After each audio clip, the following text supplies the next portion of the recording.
This is WFYI News Now. It's April 2nd, and I'm Zach Bundy, sitting in for Abriana Herron.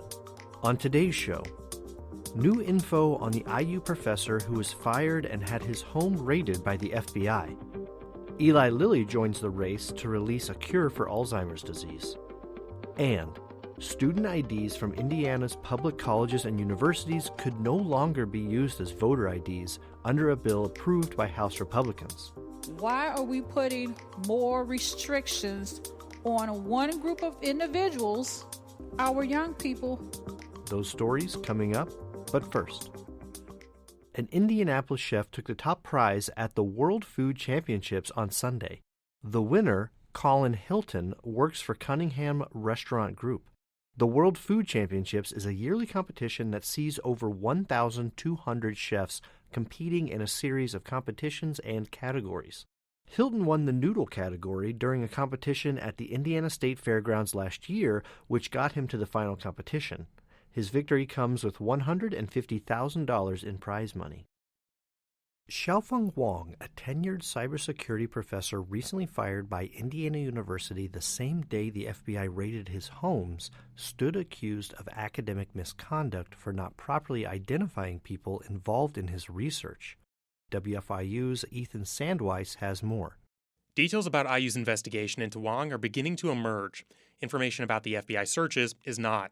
Alex Tanford is president of the Bloomington chapter of the American Association of University Professors. He gained access to communications between Wang and IU.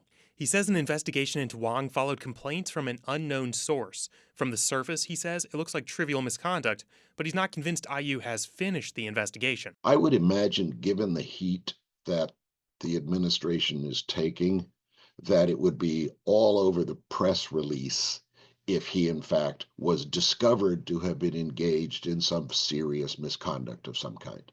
IU and Wang's attorneys declined to comment on specifics. Wang's firing appears to have bypassed university rules governing when and how a tenured faculty member can be terminated. For WFIU News, I'm Ethan Sandweiss. There is no cure for Alzheimer's disease, but the race is ongoing. Indiana-based company Eli Lilly has approval for a drug in multiple countries. But Side Effects Public Media's Elizabeth Gabriel reports one European agency last week recommended it shouldn't be approved. The drug Kisunla slowed cognitive decline by up to 35% in clinical trials. It was approved for use in the United States last year. The drug can have side effects like brain swelling. That led to a negative recommendation from the European Medicines Agency. The president of Lilly International says it remains, quote, confident in the safety and effectiveness of the treatment. The drug has also been approved in Great Britain, Japan, and China. Lilly International hopes a re-examination process will prompt the European Medicines Agency to reconsider its opinion. A final decision will be made in a few months. I'm Elizabeth Gabriel.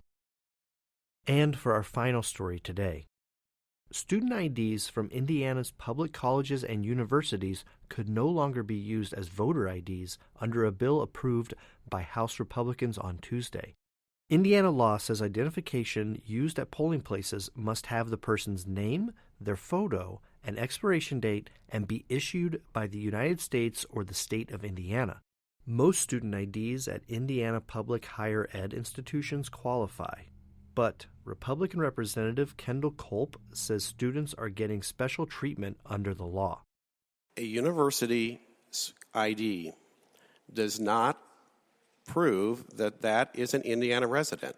Neither does a U.S. passport or a U.S. military ID or a Department of Veterans Affairs ID, but those are still allowed under state law. Democratic Representative Cherish Pryor says Republicans are singling out students.